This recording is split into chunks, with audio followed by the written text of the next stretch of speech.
정청래 의원 국회 법사위원장이기도 하죠. 그런데 법사위 운영을 두고도 논란이 이어지고 있는데 관련 영상 보시겠습니다.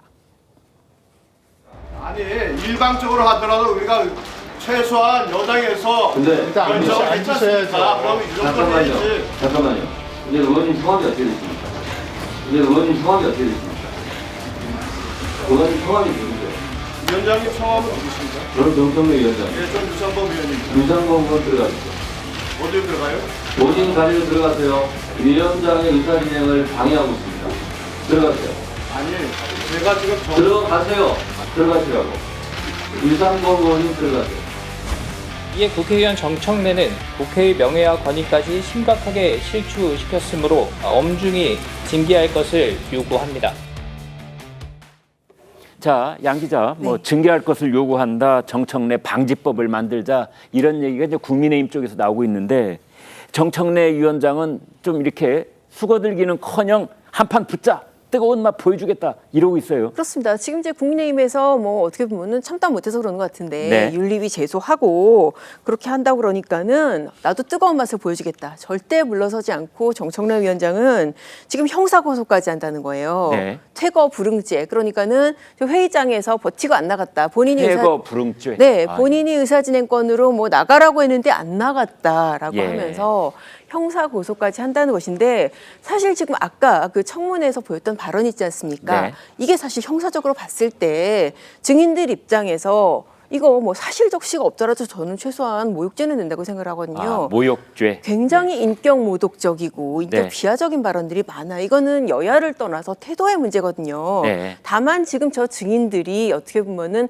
본인들이 다 어떤 형사 사건으로 조사를 받고 있는 그런 위축된 입장이라서 거기에 대해서 정면으로 항의를 못해서 그렇지. 네. 정말 문제적인 발언들이 너무나 많고요. 그런데 거기에 대해서 지적을 하는데 이거를 또 오히려 적반하장으로 또 형사 고소를 한다. 이거는 정말 국회 전체의 위상을 스스로 떨어뜨리는 행동이라고 생각이 됩니다. 네. 성 국장님, 사실은 정청래 의원 저런 막말 논란은 이제 어제 오늘의 일은 아닌데 우리 국회에서 가장 중요한 자리 중에 하나인 법사위원장을 맡은 이후로 저런 부분이 더 두드러지고 있는데 이유가 뭡니까? 일단 몸에 맞지 않는 옷을 입은 거죠. 아, 그렇습니까? 예. 예. 본인이 지금까지 여러 가지 논란이 있지 않습니까? 예. 몸에 밴 이렇게 습성이 있는데 예. 그 습성인데 이 자리를 큰 자리를 맡은 거예요. 네. 법사위라는 자리가 지금 계속 뭐 진행되는 걸 봐서 아시겠지만 굉장히 중요한 자리고 네. 그래서 저것을 국회 파행시키면서까지 민주당이 가져갔지 않습니까? 네. 원래 국민의힘 간행대로 하면 가야 되는데 예. 그리고 위원장을 맡은 사람이 그러니까 법률가가 아니고 법률가는 전혀 이제 동떨어진 정청래 법사위원장을 앉힌 거예요. 최고위원을 하고. 그렇습니다. 지금까지는 관례적으로 법사위원장은 되게 법조인 그렇죠. 법조인이 출신들이었어요. 되게 했죠. 뭐 그렇지 네. 않은 경우도 간혹 있었지만 예. 그럼 정청래를 앉힌 이유가 뭐냐?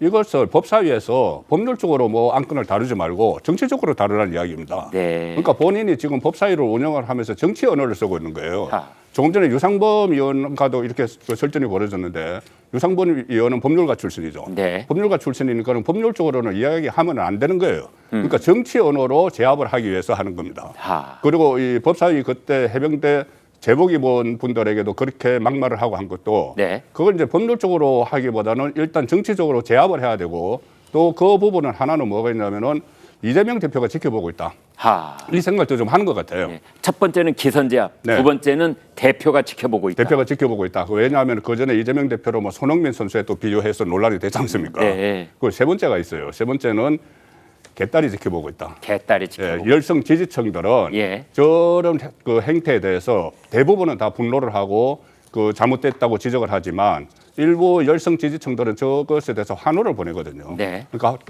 그 극성 지지층에 대한 메시지를 담았다 그렇게도 볼 수 있는 거죠. 네.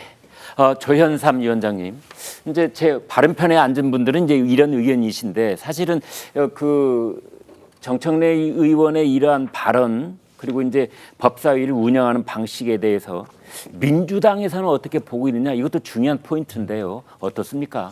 물론 민주당 내부에서도 이런 우려에 대해서 하시는 분들이 분명히 있습니다. 우려 목소리가 있군요. 네, 정청래 위원장이 초기에 너무 좀 어떻게 보면 과격하고 거친 언사를 하는 게 아니냐. 예. 어떻게 보면 상임위원장으로서 상임위원회를 안정적으로 운영하는 것도 중요한 포인트라고 할 수 있는데 네. 그 부분을 좀 놓치는 게 아닌가라는 그런 우려도 분명히 있습니다만 예. 저는 정청래 위원장이 지금 같은 그런 의사 진행을 계속할 것이라는 생각은 들지는 않습니다. 네. 지금은 초기고요. 지금 국민의힘이 한 달 만에 복귀한 거 아니겠습니까? 네. 그러다 보니 일부 불협화음이 있을 수 있는 것이고요. 예. 지금 최혜병 특검법과 관련해서 이 부분은 사실 민주당 입장에서 지난 총선에서 총선의 민심을 받들어서 하루빨리 처리해야 되는 그런 법안입니다. 네. 그렇다 보니 그런 속전속결로 진행을 하다 보니 국민의힘과 일부 마찰이 있을 수는 있는데 그 과정에서 불거진 그런 문제라고 생각이 들고요. 네. 아마 시간이 흐르면 정청래 위원장이 다른 위원장들처럼 의사 진행을 할 수 있지 않을까라는 생각이 듭니다. 그러니까 첫날은 이제 기선제압 차원에서 좀 오버했을 가능성이 있다 이렇게 보시는 건가요? 저는 분명 지금 법사위원장으로 처음으로 국민의힘과 상대하는 자리 아니겠습니까? 네.